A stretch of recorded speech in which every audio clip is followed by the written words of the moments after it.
And we are live. Good morning, good afternoon, good evening, wherever you are in the world. My name is Ingram Jones, and I have another heavyweight with me tonight. Earlier, I was talking to Bermain Stavern, but next, all the way from Philadelphia, Dante Selby. Dante, how are you? I'm on that. Calm down. I'll wait for him.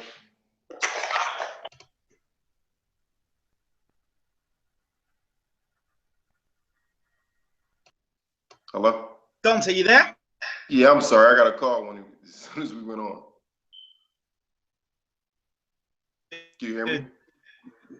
Yeah, I can hear you. Do you need to take a call? You okay? Yeah, I'm okay. I got a call as soon as I got on.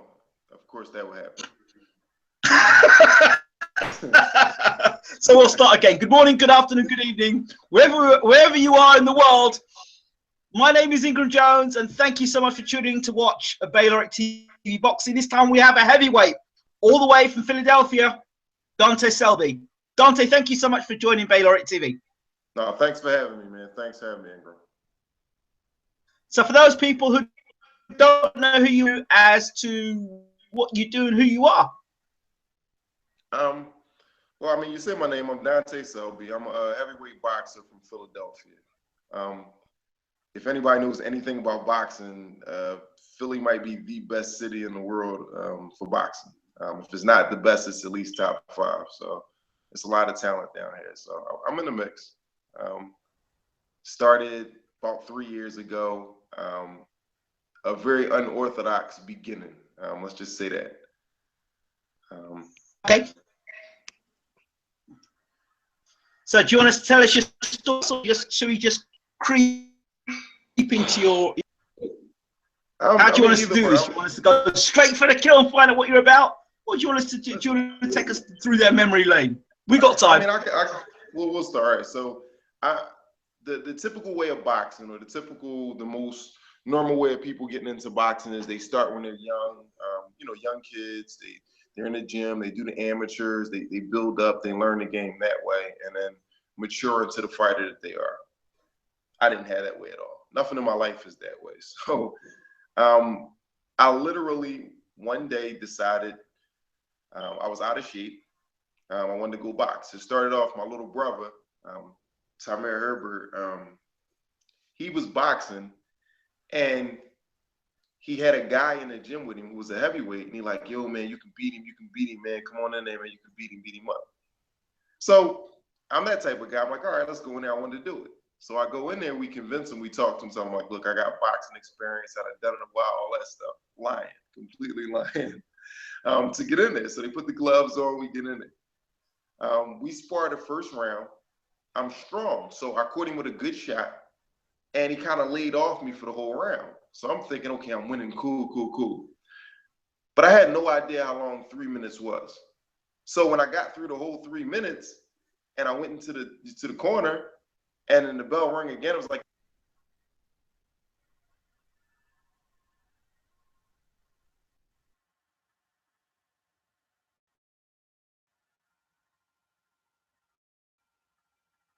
Oops, daisy.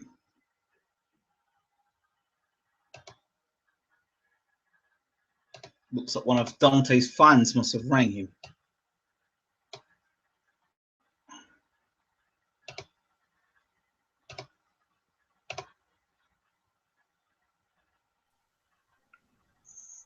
Okay. My bad. I'm phone call.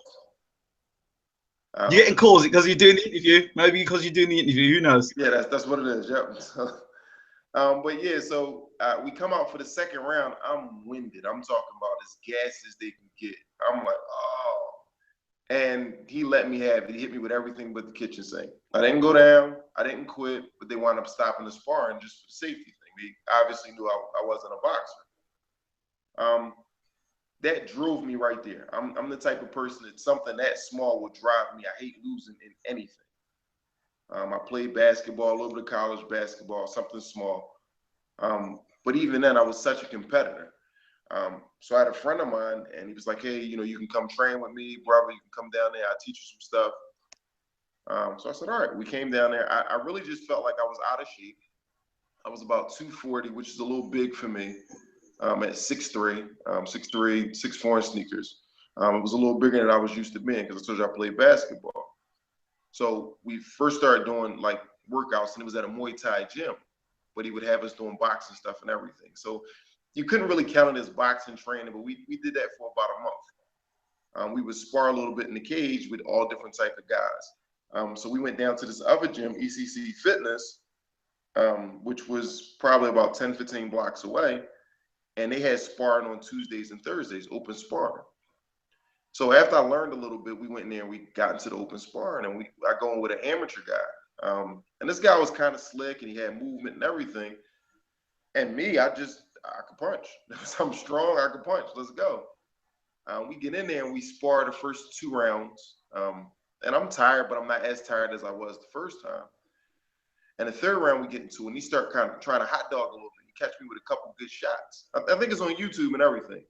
He catch me 1 or 2 good shots, and something in me just snapped, and I hit him with a hook and a straight right hand, and he went down.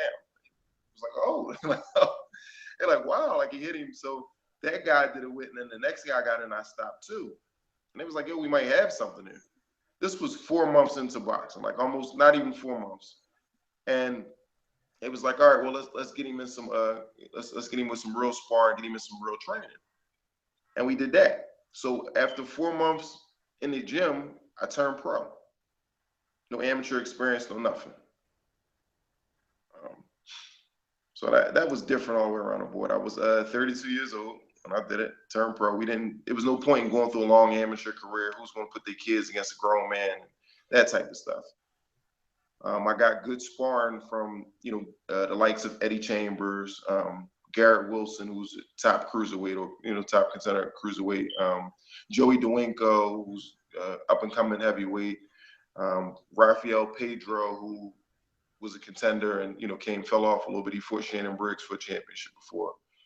A couple other guys, like it's a lot of guys I was in there with, even guys with, not bigger names, but actually had some boxing skills. So I guess I got my amateur experience through sparring. And them guys didn't take it easy on me. They weren't in there, to give me hugs and other stuff like that. They was beating me up. The only person I could say who gave me a little chance, who took it easy on me some, was Eddie Chambers. Eddie's the type of guy that he lets it build as you let it build. So however hard you want to go, he'll go. I'm saying he works with you. But if you want to turn the heat up in the kitchen, you get what you're looking for. That's that. And I was super, prideful and everything. So we started, and I'm like, man, he's playing around, he's smiling, he's doing all this stuff. I don't know this guy, man. I'm like, man, like we're gonna spar. So he like, no, come on. So he throwing light punches at me and little stuff like that. I'm throwing hard punches. I'm trying to get him. So his team like, yo, he not trying to work with you, so don't work with him. My ego was getting to me. I'm like, man, this is Eddie Chambers. I don't watch fights before we got to sparring. So I want to try and open him up. He threw a punch. I rolled it and caught him with a straight right hand. And he said, good shot, man. Good shot. He hit me with like a 6-piece after that, man. I didn't know where I was at. I'm like, oh, I had to grab him and hold him and all that. I grabbed him and held him, got myself together and finished through the sparring and stuff. It was the learning experience, though. I mean, everybody say he can't punch and everything like that. Maybe he can't punch compared to a lot of bigger guys, but it's accurate punching. It means something. So when you pinpoint precision, it means something. It'll catch you. So that was my first lesson. Guys like Joey DeWinko, who I love, that's my guy. Tough as nails, white boys. I'm talking about as tough as you can get. Like and he'll fight anybody as skilled as they come. He was just on Showbox against Vista or something like that, whatever his name is. They were on Showbox. He knocked him out in the first round or something like that. It didn't even go long. So Joey fought him. He fought he fought Amir Mansour. He fought Derek Rossi. I got him ready for the Derek Rossi fight. He beat Derek Rossi actually. He fought some good guys or whatever. Like he even fought Charles Martin before, but he took it on like maybe like a week's notice or something like that. So they set him up with that fight. But he's a guy who he ain't take it easy on me at all. Joey tried to go out. So you get in there, you get better because you have to be better, or you get put on your behind. So I had some fun. So talk to me about how you came about deciding who your training was going to be, your manager, promoter? How does that all work out for you? In the beginning, I didn't really have much say-so in it. The guy that I told you that was training me that said, you know, come on, brother, you can train me. He didn't, I mean, he could train some, but he's more of an amateur type of guy. He didn't have any pro experience or anything.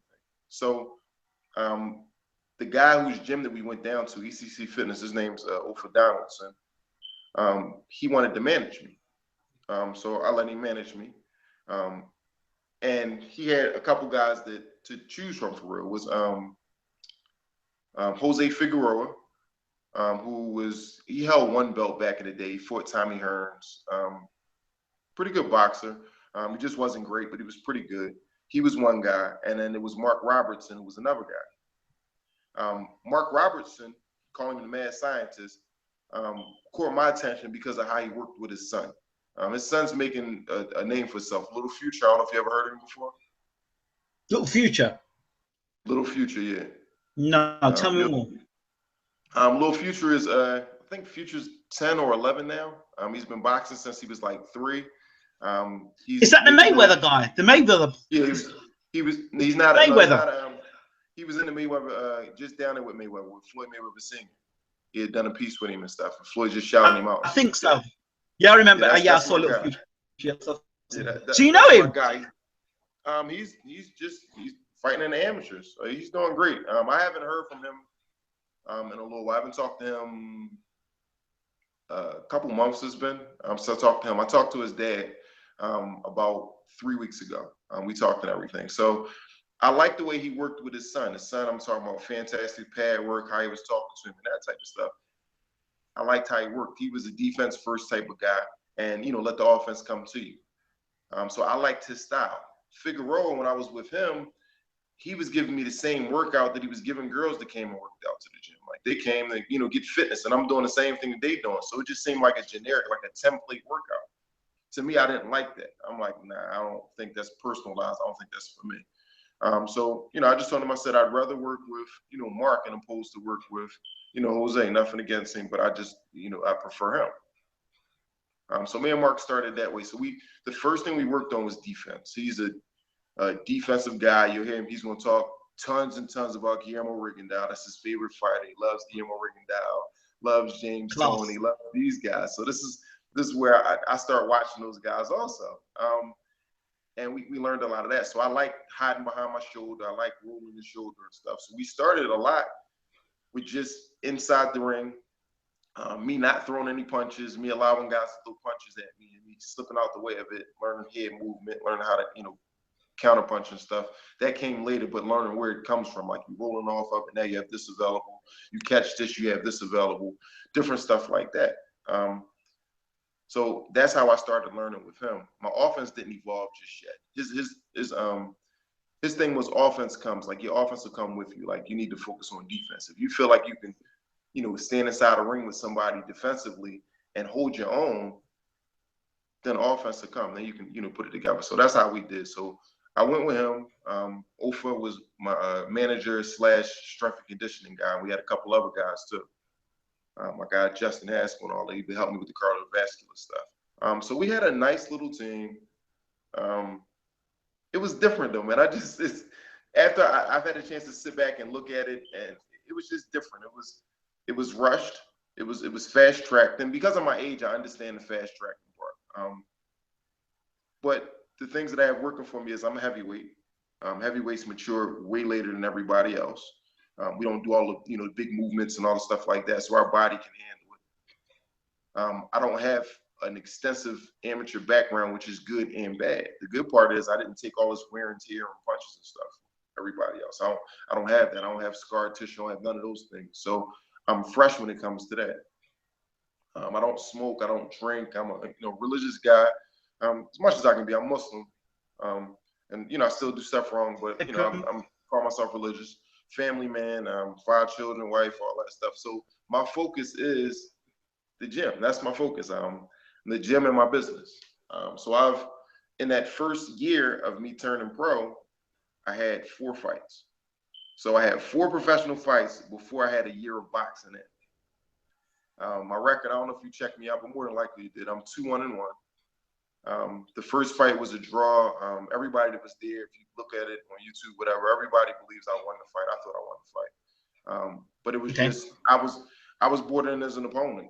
4 months in the gym, no amateur experience. They brought me in to fight a guy who had about 10 years in the gym and, you know, was deciding to make his pro debut and stuff. He was a Fred Jenkins guy. So it was like, all right, we're going to go in there. They had 2 judges had it 38-38, and 1 judge had it 40-36 my way.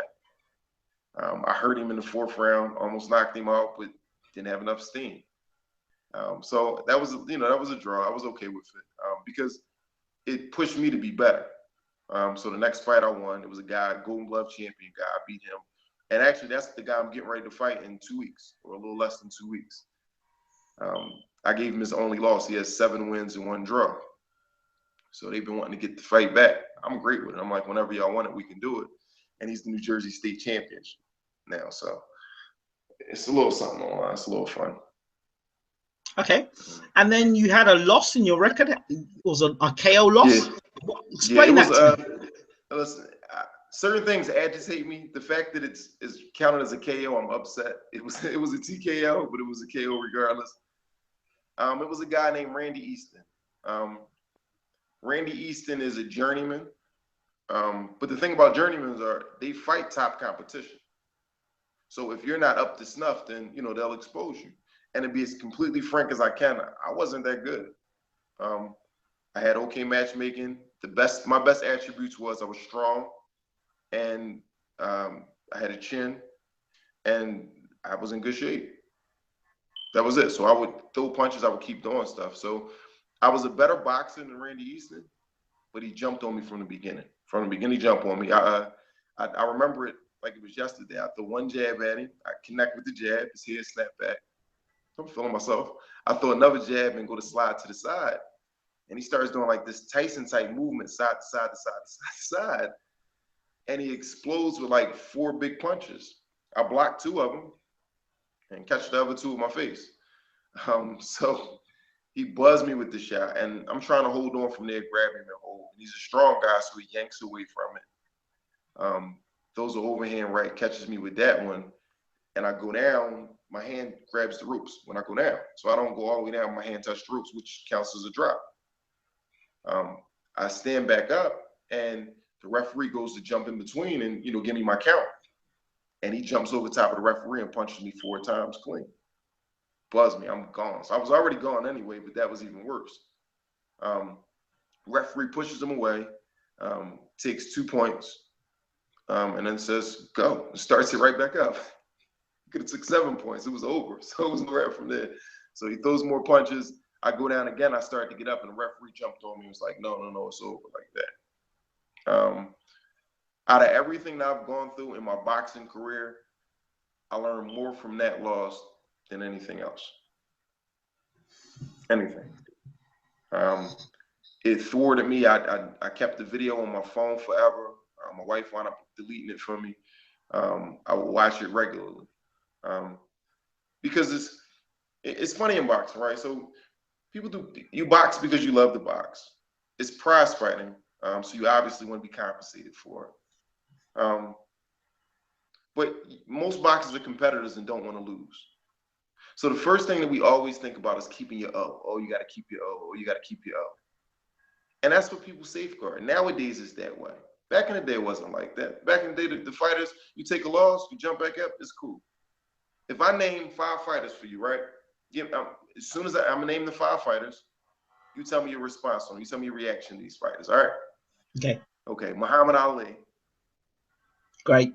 Sugar Ray Leonard. Great. Marvin Hagler. Great. Mike Tyson. Great. Tommy Hearns. Great. I'm going to add one to you. Sugar Ray Robinson. Okay. Sugar Ray Robinson. Beautiful. What do they all have in common? They all lost fights, came back and won. That's what they do. That's the old timers would judge you on that. How does he respond after a loss? How does he respond after some adversity? But now you got the Floyd Mayweather thing, and listen, I met Floyd personally. I love Floyd, all the stuff. Floyd, I love what he did boxing-wise. He's a great boxer. But everybody can't be Floyd Mayweather. Everybody is leaning towards keeping them O's, keeping them O's, keeping them O's. promoters lean towards it. It's a selling point. The casual boxing fan don't understand that when a person has a loss, that doesn't mean he's a bad fighter and that he can be a better fighter from that loss. But that's what I had to learn. So he was like, oh, keeping my O, keeping my O, keeping my O. I'm looking at his record and I'm psyched out like, oh man, he's a bum.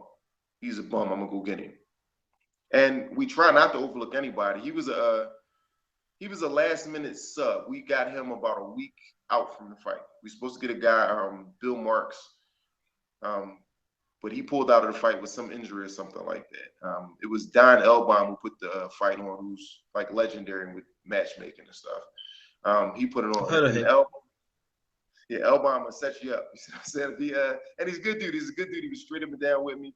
But if you're not who you're supposed to be, you're going to get exposed. And that's how it was. It was supposed to be originally on a Roy Jones undercard. Roy Jones was supposed to fight Bobby Gunn. But Roy pulled out of the fight, and Glenn Johnson had pulled it. So it was a whole bad situation. I just fired my manager, who was going through some turmoil in my camp and stuff. No excuses, though. The guy beat me. He beat me because he was better than me that night. And that's how it was. But I had a lot going on along with the camp and stuff. We get in there, I get paid tickets. It's Wednesday. It's a snowy Wednesday night in Bethlehem, Pennsylvania. Nobody comes out to that, especially since it's not Roy Jones anymore. Now you ain't even going to see Roy Jones. You're going to see Glenn Johnson. Nobody knows Glenn Johnson except that he knocked Roy Jones out. That was it. Like, nothing against Glenn.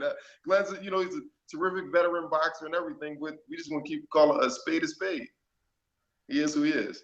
So, listen, I learned a ton from that fight, man, a ton from it. Coincidentally, I took off 2 years, 2.5 years after that fight.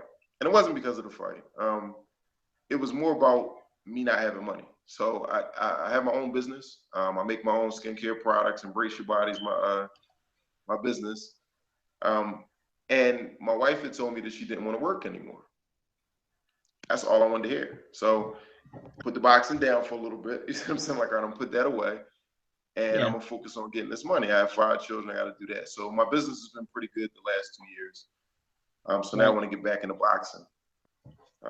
But in the meantime, I've been training and I've been learning. I've become a boxing buff. So I kind of needed the time away. So now what happens? Are you going to have a new team? Are you going to have new management, new team around you, new training camp? Yeah. After the fight, me and my trainer, the one Mark Robertson, Little Future, we went our separate ways. He wanted to focus more on training his son. I can understand that, and we didn't click anymore. So we still good friends. We're still pretty cool, but just from the the training part of it, we didn't do that. So things happen for a reason. I went to Danny Garcia's gym. With Angel Garcia and all of them, and they welcomed us with open arms. And me and my little brother. So I was training out of there for about a year and a half. But a part of my business, I travel with. So I actually traveled out to Harrisburg, Pennsylvania, which is about 2 hours from Philly. A little less than that, actually. Right. I had opened up a stand in a mall out here, and I got a house out here. So I would commute back and forth and I would be there Monday, Tuesdays, and Wednesdays working out. And then I would come back up here and I would grind. But it became difficult after a while, and I just decided to find a gym up here. So now I'm up here, Cameron Street Gym, out here in Harrisburg with a couple guys, Ricky Clark, Tony Pacheco, older guys that, they fought and they know the game a little bit. And we click pretty good. So I've been working with those guys countlessly. My schedule is crazy though, because I work all day. So I work from 10 in the morning to 9 at night, and then I go to the gym from 9:30 till about 12 o'clock at night. And work, and I get up, I go home, and I make my products and stuff like that, and I'm right back at it. And this is 7 days a week. One name I would recommend as a trainer would be James Alibashir. I mean, he's in New Jersey, but I mean, he'd be the perfect trainer for you. I like James. I know. I obviously know him because of Eddie or whatever like that. Me and Bashir have had plenty of conversations and stuff. I didn't know what James was doing, to be honest, though. James has been, he works with Klitschko's, and so he's over there a lot of the times, and he'd be working with what's Klitschko's trainer? Jonathan Banks. He worked with him. James be all over the place sometimes. But I've actually sparred at his gym. That he's from Schuler's gym. That's where they box out of that. So I've sparred there, and that type of stuff. But I mean, the guys that I got now, I like.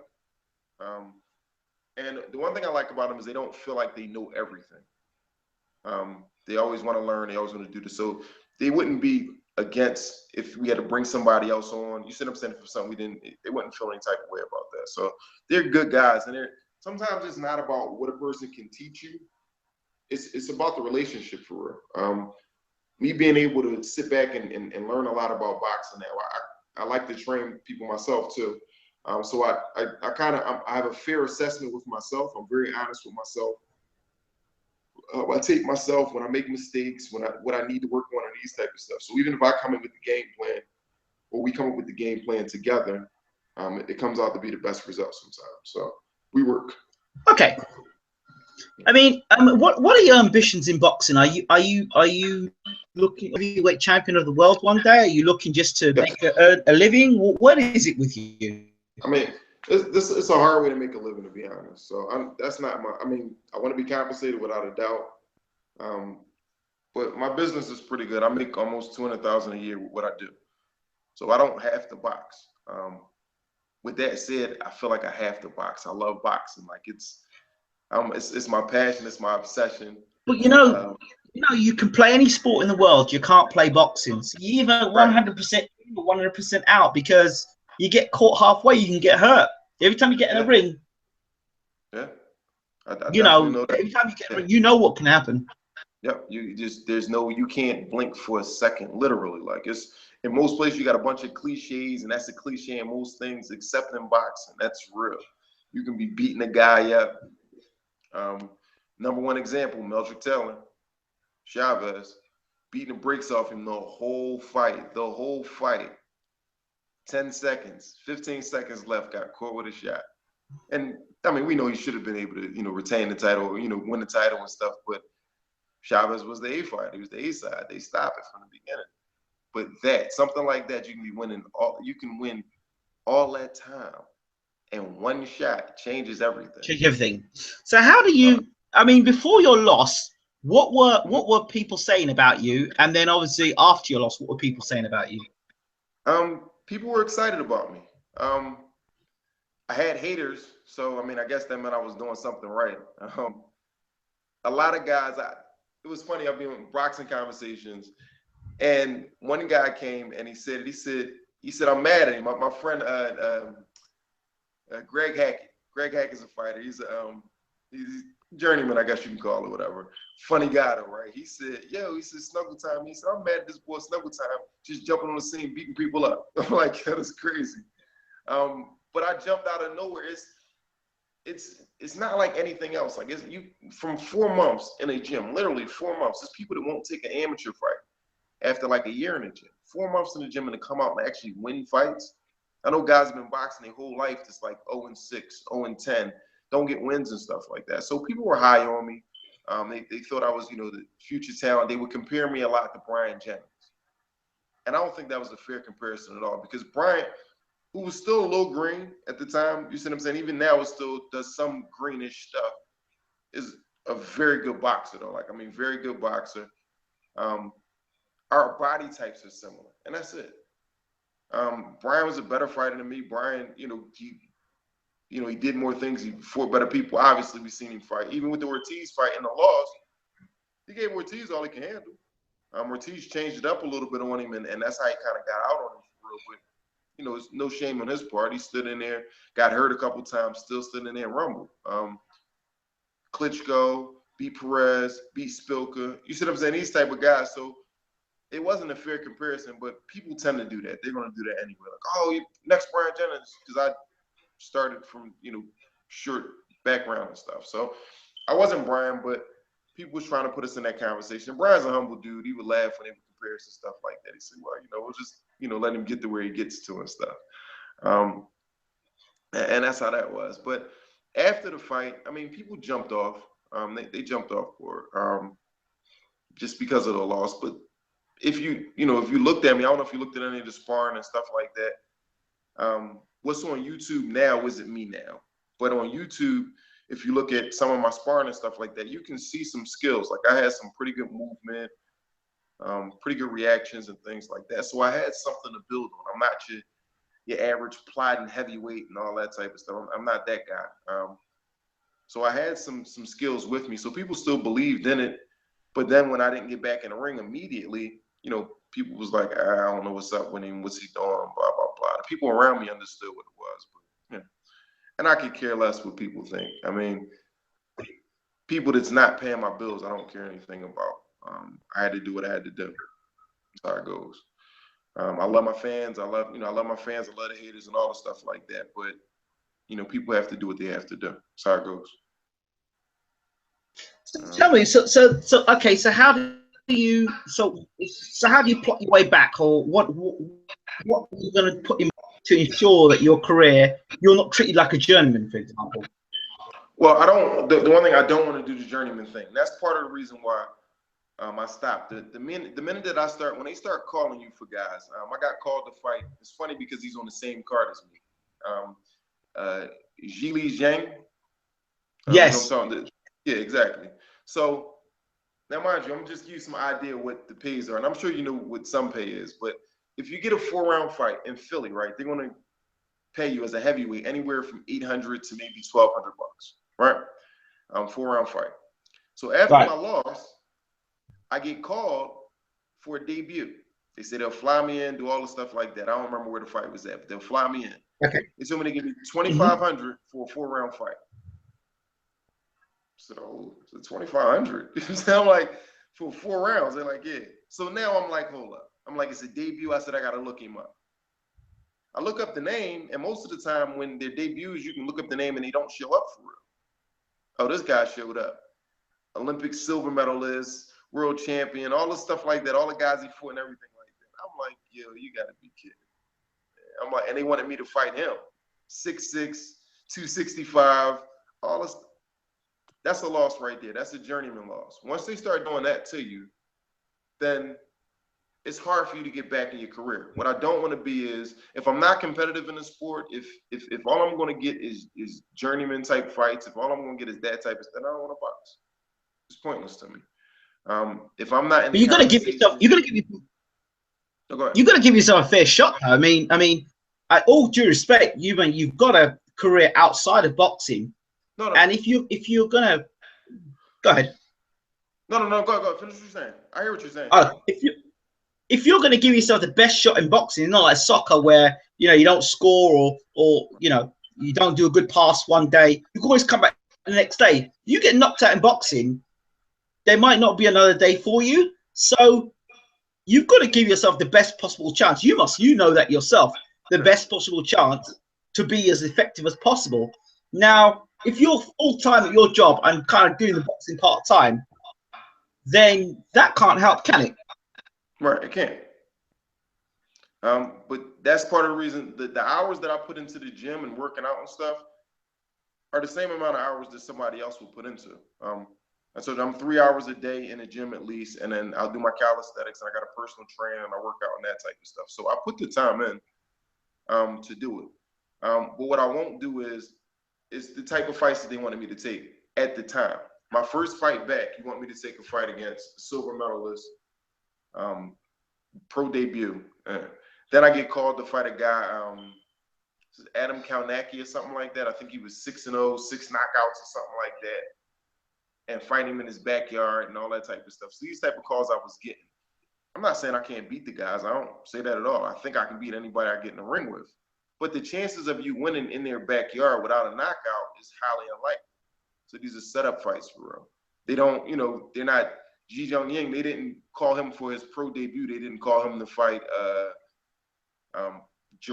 Baby Miller, or you see what I'm saying, like that, or somebody like that. No, they call him and they move him with, guys with long records, so you can work on what you need to work on and stuff. So I be wanting to have that chance. Now I'm realistic with myself. I understand I'm older.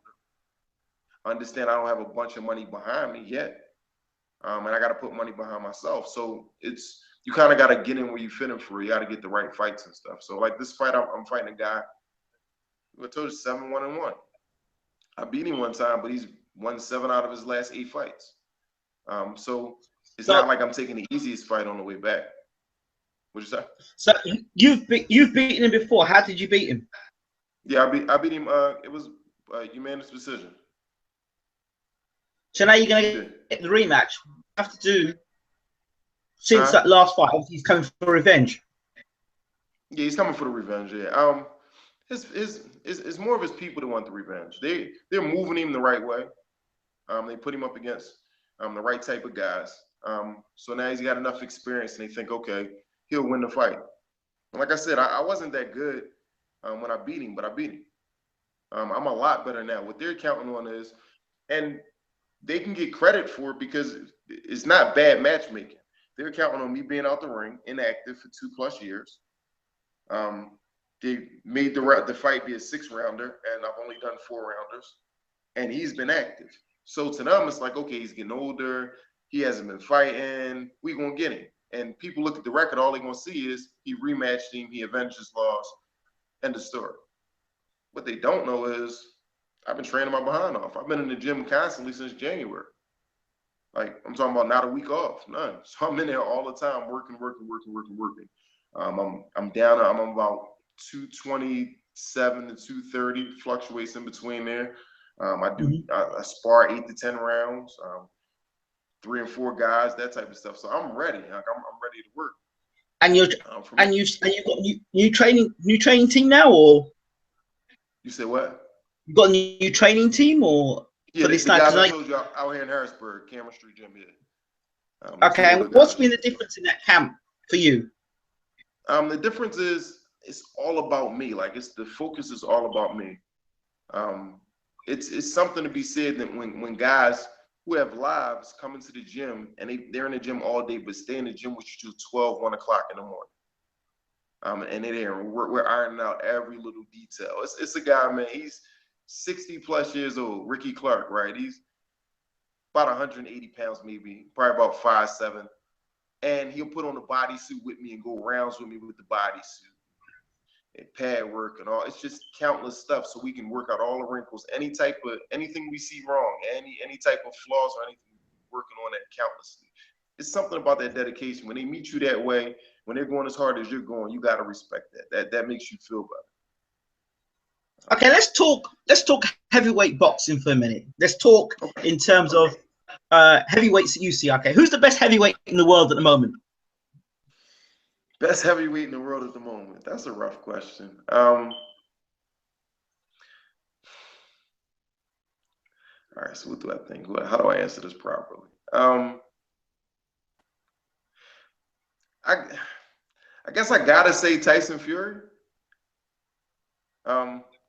Just from what I see, this body of work speaks for itself. I think Vladimir is better than him, but it's hard to say that when he just beat Vladimir. So if you ask me that after the rematch, then with the results of that, things change from time to time. But I would have to say, Tyson Fury right now. Where'd you put your fellow American Deontay Wilder? It's a different one. Deontay Wilder, he's earned some respect from me. Some respect from me. When he first got out, I thought what everybody else thought. He's fighting truck drivers and auto mechanics and people they call off the street and stuff like that. Has-been guys. I think he had a YMCA worker, them type of guys for real. And he knocking them guys out. But it's not the easiest thing in the world to knock somebody out. I can punch with the best of them. Any camp I've been in, anybody I've trained with, they'll tell you from the gate, like, yo, he can punch, he's strong. But I don't have no knockouts on my record. So to knock somebody out is to say something, no matter who you're in front of. Now, I fought some okay guys, but I'm pretty sure those guys he would have knocked out too. So you got to give props for what they do. He knocked those guys out to knock all of them out. And then when he for Malik, and I was like with everybody else, it didn't look like it was a real knockout and all that stuff. And, it looked crazy to me. And their friends and all the stuff. But I talked to Malik, and me and Malik are pretty cool. And from what I know about him, he wouldn't take a dive. So maybe it's just probably just freakishly that strong. Maybe that's the situation. But as he's been going, when he beat Stavern, And I heard the interview earlier. I commented on the interview earlier. I had Stavern winning the fight. I thought Stavern was going to knock him out because I didn't think he could take a punch like everybody else did, because he didn't prove it. And then I saw some clips on the amateurs when he got knocked clean out and that type of stuff. And he got buzzed once or twice against some guys. So I'm like, I don't think he can take a punch. But he proved he could take a punch. Now, Bermain's health, he went to the hospital, did all the stuff like that. He don't make excuses, but he thinks he wasn't healthy. So, I'll go with that. But at the end of the day, what happened was Deontay was the champion. That's how it goes. So then they moved him against some tough guys, some durable guys. He ain't fighting those superstar guys yet, but he's learning. He's a work in process. He's a work in progress. I mean, he's somebody who they moved the right way, who they put in front of the right people. They built it because we didn't have an American heavyweight in so long since Shannon Briggs. So it's like, all right, we're gonna move this guy, and I like what they're doing with him. So he's making good moves with him. But he's evolving as a boxer. I've seen some stuff in his last couple of fights that's showing that he's learning. Mark Greenland's doing a good job with him in his jab, and his movement is okay. He still has some holes. I still haven't seen anybody who commit to go to the body on him or none of that stuff, which I think matchup-wise, certain guys he should stay away from, those type of guys that go to the body, because I think that's where the weakness is. But I don't know for certain. That's just me spectating like everybody else is. But he's earned some respect from me. I can say that much. He's definitely a champion for a reason. And some people, your followers and your fans might get mad at me when I say this, but I think he knocks Anthony Joshua out if they're in a fight. And I think Hearn knows that he knocks Anthony Joshua out, and that's why he don't want to fight right now. Okay, so we've talked about Fury. We've talked about Klitschko briefly. We've talked about Wilder. Let's talk about Anthony Joshua. Your thoughts on Anthony Joshua? I like Anthony Joshua. So even though I said, Deontay Wilder, I think will knock him out now, I like him. I think he's got the look, right? You see what I'm saying? He's got the look. He's what you see what I'm saying, what your heavyweight champion should look like, I guess. He's, his body's a specimen. You see what I'm saying? Like the that. Brock Lesnar. What'd you say? The Brock Lesnar of boxing. Basically, yeah, the Brock Lesnar of boxing, exactly. Like, so he's what he's supposed to look like. Now, I think he's closer to a Frank Bruno than Lennox Lewis. I think he's close to it. I think that's now that's not saying because Frank Bruno was a good fighter, he just wasn't what they pegged him to be. Anthony's young now, so he's a young guy. The funny part is when I first started boxing, right, and I have fans from even in the UK and stuff. Some people know me from there, so immediately when I start going, they start, what you think about AJ? What you think about Anthony Joshua? What you think about it? I'm like, who? I'm like, I don't know who you're talking about like that. AJ's gonna knock you out. I don't even know who he is like that. So that's how he got on my radar immediately. I'm like, I don't even know who y'all talking about. Anthony who? So I look at him, I'm like, okay, dude's okay. But again, they move him the right way. Put him in front of soft competition. And then he threw him in with Dylan White. Dylan White, who I didn't know much about prior to that, but Dillian White, you mean? Dillian White. Dylan White. I'm saying Dylan White. Yeah, excuse me. Dylan White. My bad for messing his name up. I didn't know much about, but Malik Scott was in his training camp, and Malik Scott will vouch for him, saying he's a good fighter and that stuff. And he put on a good showing. Like he wasn't embarrassing, against Joshua at all. Like he put on a good showing. He hurt him. Good fight and everything. And from what I heard, that he beat him in the amateurs. Although there's a big difference in the amateurs than the pros, which we've seen. But he beat him in the amateurs, so he wasn't scared of him. He had the confidence and stuff. But Joshua weathered the storm and got the win. So it's something to be said about staying undefeated. It's something to be said about sealing the deal when you're supposed to seal the deal. So I think he's definitely a work in progress. The thing about him is him getting the title was a gift and a curse. Because now is no developmental time. You can't be developmental when you have a title. It's just you can't do it. So you can try and get some easy fights and you can do a little bit, but at the end of the day, you're holding what everybody wants. So they're on your top. So as them moving him along, that doesn't happen anymore. So now the type of guys that he's fighting is, you got a Joseph Parker, who's is mandatory, who's every bit of as good as him, if not better. He's just smaller than him. So he's smaller than him and his reach is a little shorter than him. Questionable spots in defense and that type of stuff, but I like Joseph Parker. So you got him, who's a young beast, young lion, or you got him fighting a Bermane Stiverne, who, forget what you said about the Deontay Wilder, he handled Chris Arreola twice, who is no, you see what I'm saying, easy load or nothing like that. Chris Arreola keeps coming. Only people that handle him was Vitali Klitschko. You see what I'm saying? He lost to a very slick Thomas Adamick. You know what I'm saying? Those type of guys for real. But anybody who's not who they're supposed to be, he'll expose immediately, a la Seth Mitchell. Those type of guys. So that stuff happens. So Bermane Stiverne can fight. He's one of those type of fighters that you overlook because of his size.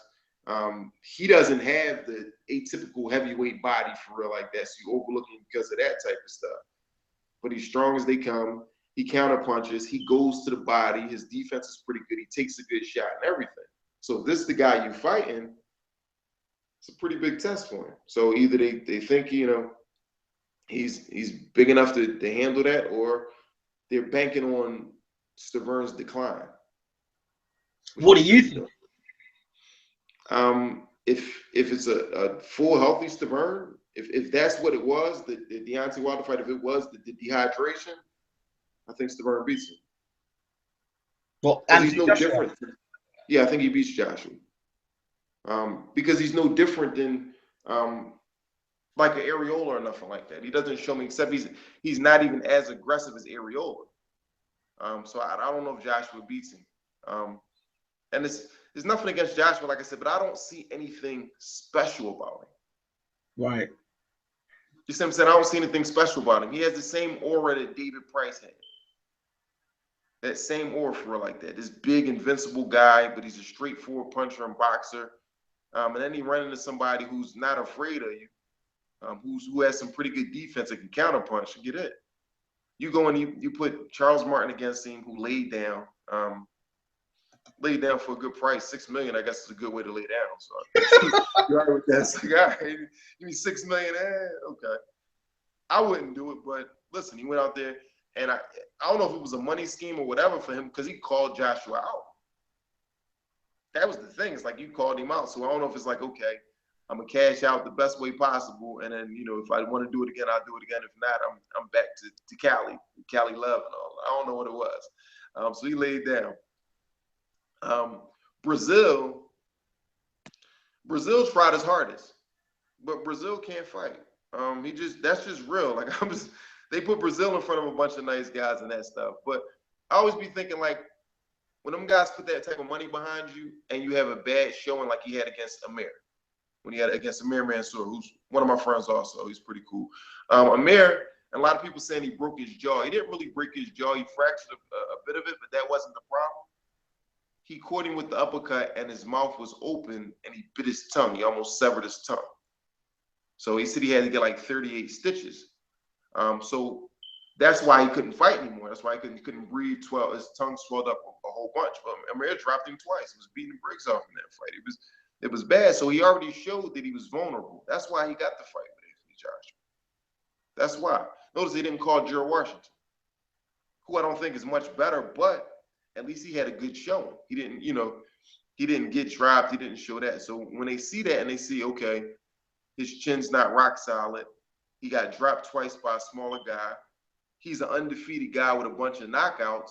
The casual boxing fan, all they do is look at your record. That's it. 17-0, 15 knockouts. Okay, yeah, let's bring him in. Okay, AJ's fighting him. So the stuff he was doing in that fight, he was closing his eyes. He was playing peekaboo. He was whatever you could think of. I don't know what he was doing. I'm like, wow, like, is this fighting? Like, they're paying this, and he got paid. He got a pretty big payday too. I'm like, wow, he's getting paid a lot of money to look this bad. And I agree with what Stiverne said earlier. He should have knocked him out earlier, because everything he threw, he hit him with. He had one combination. He threw jab, straight right hand, right uppercut, left uppercut. Every punch touched. I've never seen. I said, yo, he hit him with everything. Like, it's not like he was that hard to, that hard to hit enough. And it was just like, go ahead, hit me, bam, bam, bam, bam, bam. All right, hit me again, bam, bam, bam, bam, bam. It was what it was. So those type of fights, they build you. They build your business, because boxing is a business. They build your brand. The AJ brand is A1. Yeah. His brand is huge. He sells out arenas in what, a minute and a half, something like that. His brand is huge. So even if he was to fight Stavern, right? So he fights Stavern, you take him, and say he loses to Stavern. Say it's a tough fight, he loses to Stavern. Does that hurt his stock? No. No. But okay, there are a lot of British boxing fans that believe that AJ will blast up Stavern in a couple of rounds. What are your thoughts on that? When's it ever happened? When have you seen Stavern hurt? When have you seen Stavern drop? When have you seen Stavern showing any signs of that happening?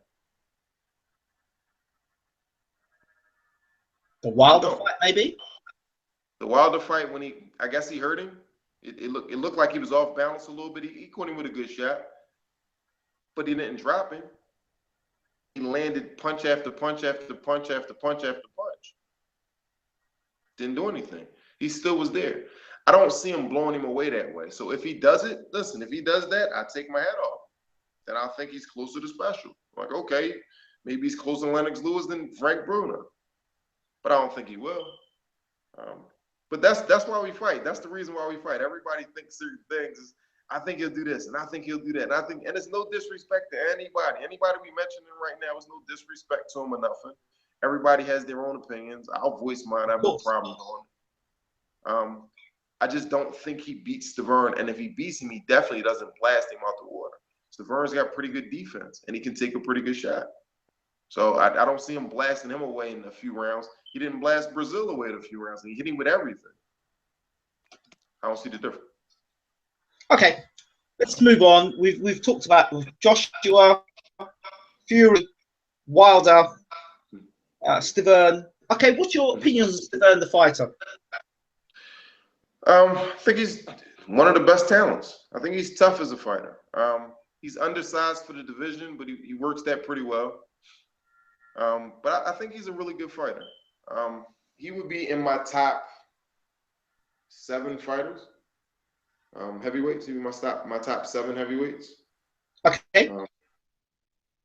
It'd be him. You want me to give you my top 7?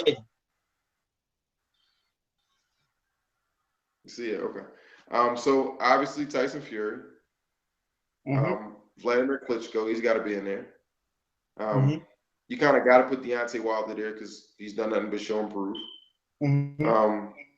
So we got Stavern, that's 4. I want to put King Kong Ortiz in there. But prior to the Jennings fight, he ain't fought nobody but Monty Barrett. That was it. And then the other guy, Leo Coyote or something like that, who's undersized heavyweight. But because of his extensive amateur background and how he showed in that, I guess he'll have to go there. What about Povetkin? Where would you put Povetkin? I don't know. Povetkin, if you asked me this 5 years ago, then he'd be in the top conversation. But what has Povetkin done lately? Knocked out Perez. Knocked out Takam. He knocked out Perez. I think Perez was damaged goods anyway. Takam is definitely that's a huge knockout. I'm not gonna lie, because Takam is as tough as they come. He puts on a good show, so that was a good knockout. Beat up Wack. Who? Marius Vac. Beat him up. I mean, okay. Nothing against him. All right. I guess Povetkin, he's in there. I don't like the whole steroids thing either, but that's what they do. What they got to do, or whatever it is, performance enhancement, whatever it was. But I mean, Povetkin would have to be. He'd definitely make my top 10. I don't know if he makes. What about Pulev? Okay, Pulev then. Pulev. I like Pulev. Pulev is good against everybody except Klitschko. He was that type of guy. He's got an annoying style to me. The way he moves his head is like, like it's annoying, but he puts his punches together. He throws in combinations. He's got a pretty good chin, even though he got dropped a bunch of times, but he's got a pretty good chin. He keeps getting up. And he believes in himself. So Pulev he's in that conversation. Malik People Scott? You said what? Scott. Enigma. Scott is in the same categories like Eddie Chambers, talent-wise. He's got all the tools in the world. He doesn't have power for real. But if you get hit enough, you're gonna get stopped. That's just how that goes. So he's that, but his chin. His chin is the only problem. Like I thought it was an aberration when Chisora dropped him. I thought it was a bad count and all that stuff, but he was beating Chisora down, the whole time. But Chisora catching, drops him, he gets up. And then the whole Deontay Wilder thing was like, wow, like I can't either you question his chin or you question his integrity, one of the two. So I'd rather question his chin than question his integrity.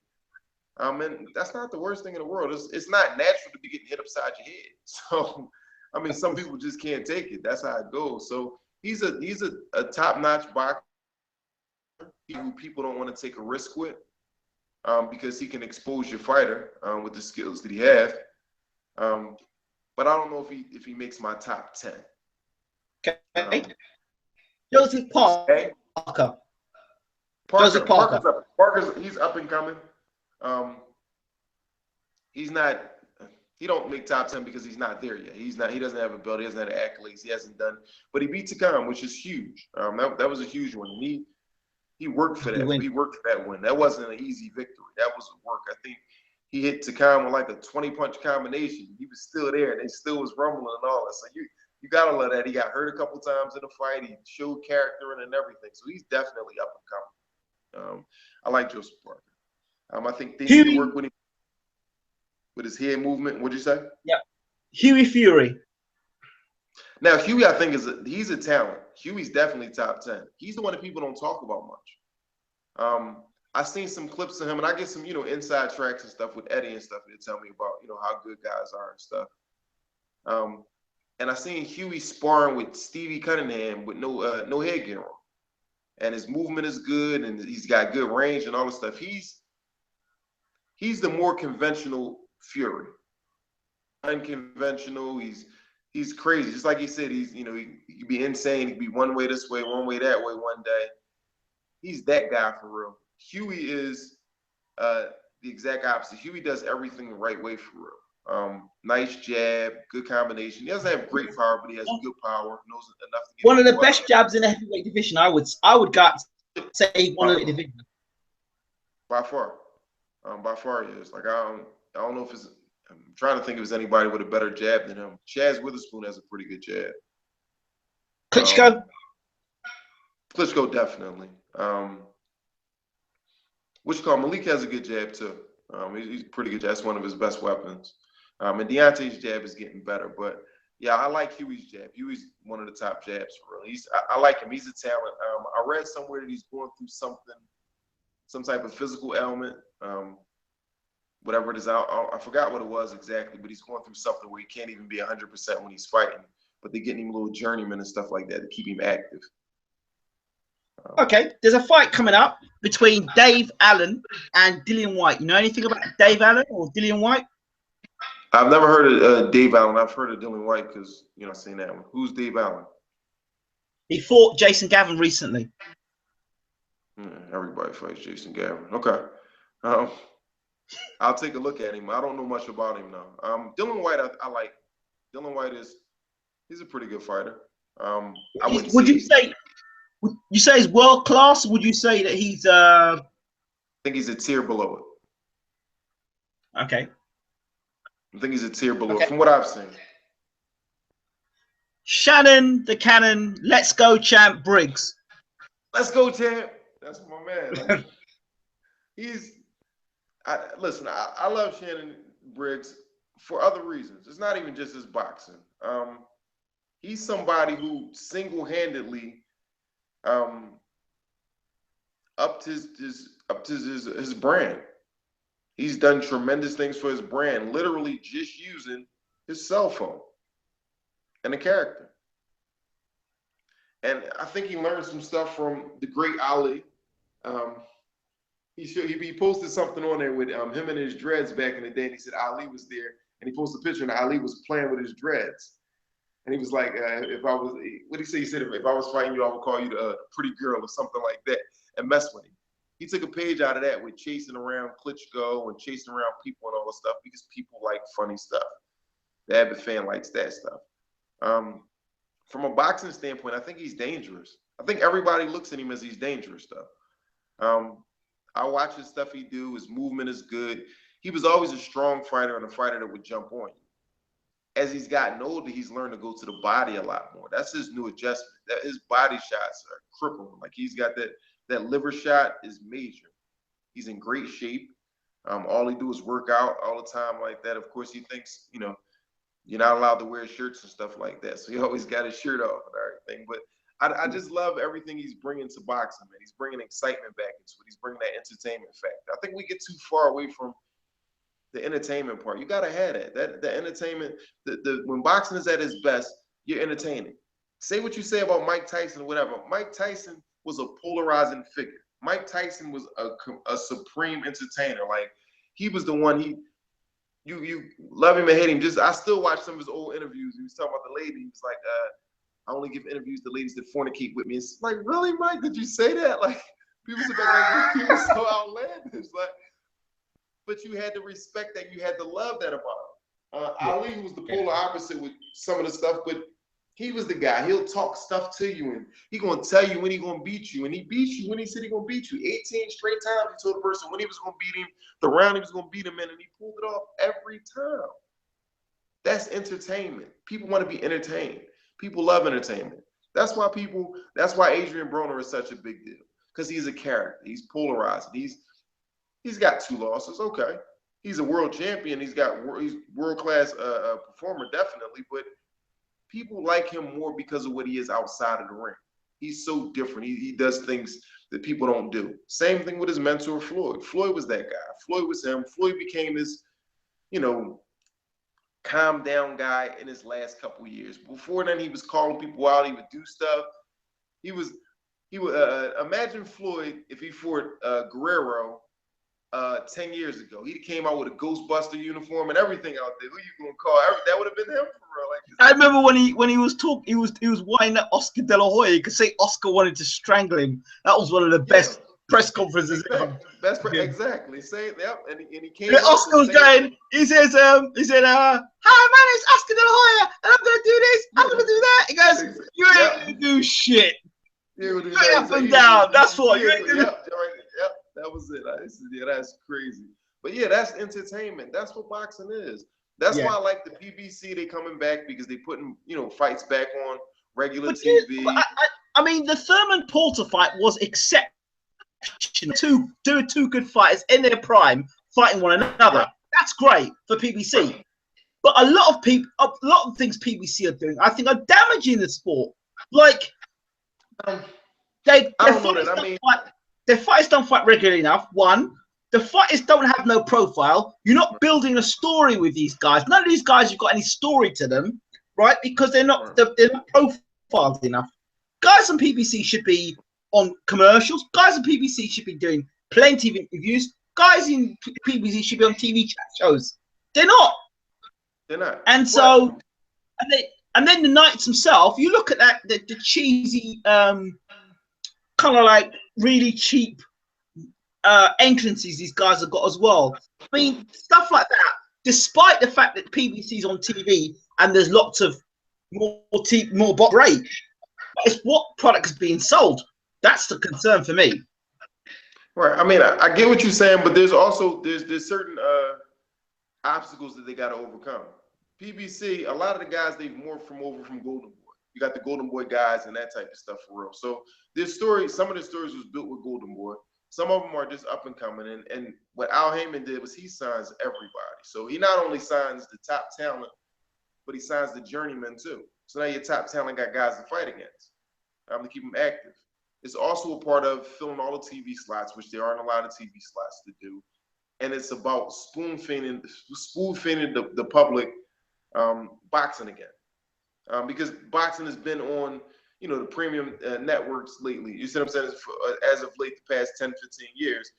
So you got to kind of got to have to introduce it back to people for real. And that's what that's about. I think the buzz is there. I think the Thurman Porter fight was incredible and did incredible things for the sport. I think they'll build from there.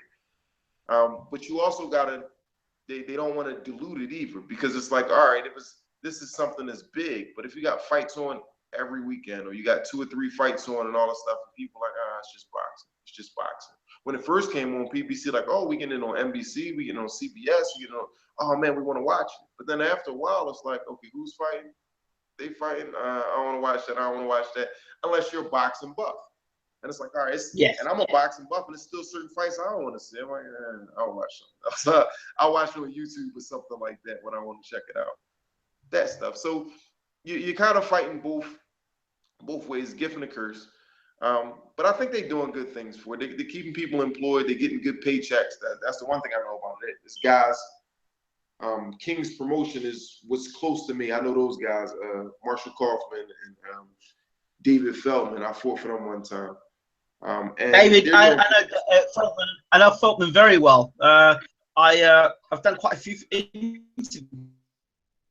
You gotta say that you went out. A lot of interviews. I said I've done a few interviews with Mr. Feldman. Good guy. Okay. Yeah, he's a real good guy. And I know his family. Damon, I know him. Me and Damon are pretty good. And Marty Feldman, his dad is pretty good also. So I met all those guys before. I fought for Damon once, and I fought for David once too. So they're doing big things with the King's Promotion, and PBC is backing them also. So they keep a lot of local fighters on too. So they get paid pretty good money, and their regular shows they're putting on. They put them on in Pennsylvania and in Florida. I think is the 2 places they're doing right now. So they're trying, and it's a work in progress. Because remember, everybody's got a lawsuit against Heyman. Everybody wants to, they're mad. They got their thumb up their behind and all of a sudden Golden Boy feels some type of, because Golden Boy became a second-rate company after PBC exploded for real. It's like, all right, Golden Boy, we're gonna do that. And Bob Arum's got longevity, so his Top Rank is still gonna be the same brand, but I think it affects Top Rank too.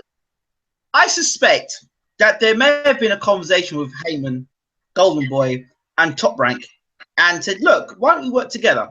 And they were, nah, who are you? You can't do anything. I said, all right, fair enough.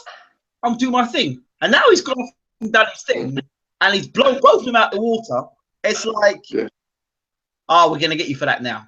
That's what it sounds like to me. Jealousy. That's good. Yeah, I agree.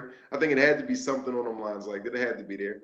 But Heyman, you got to think, he was smart. He signed all the fighters. Nobody understood why he was signing all those fighters. Like, he signed them. Why is he signing all these fighters? Then boom, PBC blows up, and it's that. And I see a lot of stuff firsthand because I told him in the gym with Danny and him. And Danny's, is not his biggest fighter, one of his biggest fighters right now. So Al looks out, like they make sure everything is cool. So good stuff. I like what they did for boxing. So it made me, I like it from a fan's point of view. I like it, and from a boxing point of view, I like it even more. Okay, 2 final questions. Question number 1 is Angel Garcia. Is he really like that? Because I like him. I'd love to get an interview with him. Listen, Angel Garcia he is what you see, right? When you see it. He's one of the most, I'm talking about loving guys, coolest, down-to-earth, concerned guys as you can think of. He'll be in there working with Danny. You'll see him doing his pad work, and then you'll see him in there with the kids working the same way. He gives you straight, he gives it to you straight and uncut. If you're an opponent, they tell you you're an opponent. That don't mean it's the end of the world, but that's what it is. That's how they're looking at you. As real as they come. I just talked to him, not yesterday, the day before yesterday, just telling him how I was doing. He asked for my family and all that stuff, asked me what I was doing and stuff. I'm talking about as cool as they come. Real cool guy. What he does is he tries to make it as easy as possible for Danny to fight and focus on the fight. So he'll be the attention. He has fun doing it. Crazy? Yeah, he's crazy. He got his crazy side. He'll be dancing in the gym. He'll tell you about it, long style, all the stuff like that. All the interviews and stuff you see, that's him for real. That's his side also. He has that side, and he has the cool side. But I'm talking about as cool of a person as you can find, man. I'm talking about cool. That's one guy I've always wanted to get a sit-down interview with, or like this. I've always wanted to talk to him. I'm chasing that for years. Yeah, I don't, maybe if I talk to him, I'll put the bug in his ear or something like that. I'll let him know. When I say he's as cool as they come, man. I learned a lot from him also. Like he trained me a little bit, like not a bunch, but little tweaks and stuff, tell me what I should do, that type of stuff. And what he would do is like he would use me. He would bring like heavyweights who's supposed to be something. They would come down and we would spar. They would come to the gym. It's something about the DSG name though. Whenever you come through there, everybody comes to the gym. They all trying to show off. DSG is big, as close as you get to like the Mayweather gym in Philly. So people want to come down there and they want to show off. So we send them out. You come in there with that, with the heavy stuff, and you trying to show off, then you're gonna get what you're looking for. So we just sent a lot of guys. Wow. Let's pay a little tribute to Bryant Jennings. Okay. Your thoughts on him and his comeback, or when he comes back, or if he's coming back? I think he'll come back. The thing about Brian is Brian does everything on his own terms.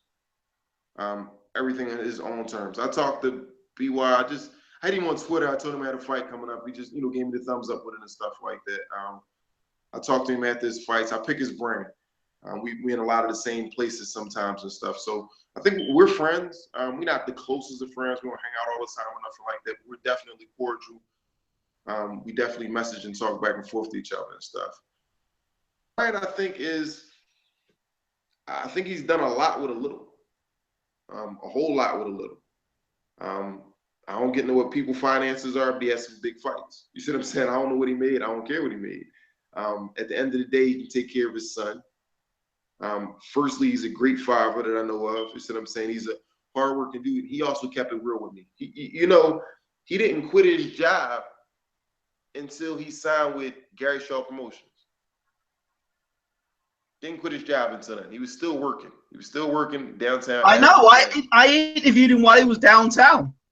On his lunch break, or was he eating lunch? We did an interview together. That's how I really kept it.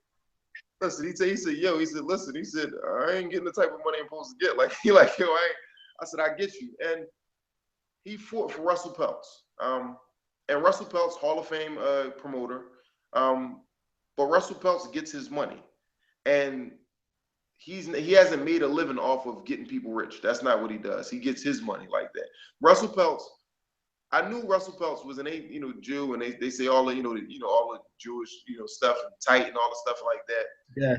I don't know about that. I don't know if that's true, but I know Russell was tight. I know that much. When I seen Russell outside selling his own tickets hand to hand for a fight that I was on, I said, "Yo, this guy's the promoter. He's a Hall of Fame promoter. He's outside selling tickets hand to hand. Like, I got extra tickets." Wow. I'm like, wow. So that tells you about him.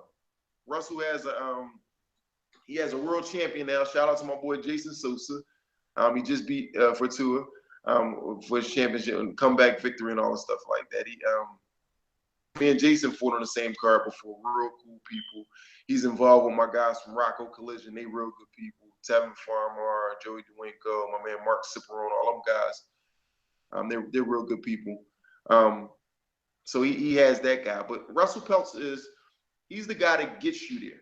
He's not the guy that, puts on the big fights, the big championship fights and nothing like that. He'll have part in it maybe. You see what I'm saying? He'll have part of the promotion, but he gets you there. So Russell, you're not getting no easy fights with Russell. He's not doing that. You're going to be well tested when you fight him. He might give you a journeyman, but the journeyman you get is going to be a journeyman that can fight. You know what I'm saying? Like that. He might lose, but you got to do everything you need to. And that's how he moved Brian. And Brian had say-so over who he could fight and stuff that I know of, the conversation we had. But he moved him up and he moved him tough. When Brian saw the opportunity, people wanted him and, he made noise for himself and everything. It was like, all right, I can sign for this. And he made the right decision. He went with, who he had to go with because it's still prize fighting. It's still about getting your money. That's what it's about. Who was I talking to? It was somebody we had a conversation with. No. J-Rock, my boy J-Rock, Julian Williams. That's another one I need to get. That's another one I need to get an interview with. Yeah, J-Rock is my favorite boxer. So I just need to let that be known. I'm saying like that. Shout out J-Rock, my boy. I'm saying like that. He probably cracking up laughing when he hear this. He's my favorite boxer. He's gonna be the next world champion. I don't think Charlo could beat him. We'll see how that go. but he just posted something on Facebook, and he was talking about how, I don't know if it was him or if it was his trainer, Breadman. One of the two. It was one of those two. And it was about how people don't understand that once you're done boxing, people don't care about you. That's the sad reality about boxing. Like you put on, you're in the moment. They love you when you're there. They love you when you're in the circle. But then when it's over, it's over. And you taking all them concussions, and you taking all them body injuries, and taking all the stuff like that. And who's gonna be around to help you?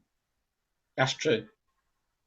It's a question. Very true. So that's really where it's at. So you gotta safeguard yourself. Brian, you see what I'm saying? He did good for himself. He came from, listen, you got guys that's been boxing since they were 8 and 7 and 6 and all that, and still ain't getting nowhere near where he was at. He caught lightning in the bottle in the heavyweight division that needed some reviving, did that, and got busy. He went in there and got busy. And the thing I liked about Brian, and it's funny because when I first heard him say it, I looked at him sideways. I think he was getting ready to fight Stevie Collins, and he was like, he was preparing himself more than ever for a loss, to be able to deal with a loss. And I looked at it like, wow, like why would you be preparing to deal with a loss and everything? But he was being real with himself. He was like, man, look, this is a guy who could, possibly beat me. And he went out there and he beat him, definitely. He didn't lay down, he beat him. But that was like the turning point of his career. He beat him. I was actually, when I first checked him out live, was at Brittany Rogers' Bam Boxing. She did a show at Temple, that was new to us. Temple ain't have any shows in that. Like, they did a show at Temple. So I went to check him out. Come on. My wife is just letting me have it right now. I understand. Yeah, so you still talking? Yes, I'm still talking. She did a show at Temple, and I went to check him out. I'm like, all right, I just started boxing. I'm like, all right, let me see. This is the guy. This is the guy from Philly. I'm check the Brian guy out. And he fought Bowie Tapau. Yes, I remember the fight. Yeah, Bowie Tapau caught him with a good shot. He went down. They didn't call it a drop, but I knew it was a drop. And Brian even says it to this day. It was a drop. He dropped me. Like, that was a clean drop. And he got up, and when he got up, he caught himself together, covered up so he didn't get hurt anymore and everything. So he couldn't get hurt anymore and stuff like that. And wound up stopping him a couple rounds later. Had to respect that. I'm like, wow, dude was good. You got busy. So from that point on, I was a fan. But, it's just like, which can I say, sometimes you got to AI. He said, your rivals or something like that. He said, you make friends with Mike, but you got to AI him for your survival. That's how it goes. So if we ever have to go to it and that type of stuff, then it's the business. That's how it goes. Sometimes you got to, fight the guys that you look up to. But that's so far down the line right now. I got to get back in the mix out. So back to you to close up the show. When do you fight? I fight July 22nd. It's at the Claridge Hotel. It's Rising Star Promotions. My man Thomas Cornflake LaManna, he put the shows on. It's July 22nd, so come out and check me out. I'm gonna put on a show. I always do. This time it's a different me. Everybody says it's a cliche. I'm different. Oh, you're gonna see that I'm completely different. I'm a talent. I got all the tools. I can punch. I got hand speed, defensive, all the stuff like everything's starting to come together. But everything comes to fruition in the ring. I hate talking it up and all that. I mean, from the entertainment standpoint, somebody going snuggly time, that type of stuff. Definitely, they gonna do that. I'm Mr. Snuggly time. So somebody got to go.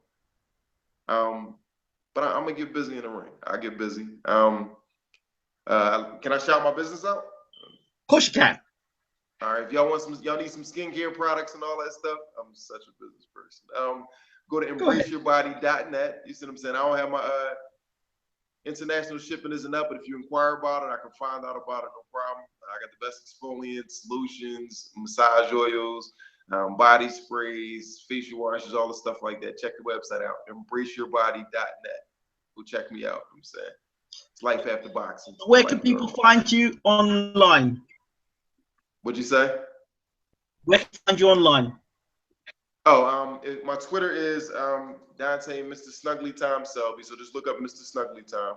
or it's at Snuggly Time. It'll come up at SNUGGLEYTIME. The same thing on Instagram. It's Mr. Snuggly Time, MRSNUGGLEYTIME, and then Facebook is Dante Selby, and I have Mr. Snuggly Time page also. Oh, and Snapchat is, I think it's the same thing, Snuggly Time, whatever it is on Snapchat. So just follow me. I'm saying, follow me. I'll follow back and all that stuff. So, Dante Selby, thank you so much for talking to Bayloric TV. I suspect we'll be talking a lot more soon. Definitely, Ingram. I appreciate it, man. The love is definitely there. We'll definitely be talking soon. Have a good night, man. I appreciate you staying up. No worries. All the best. All right, cool.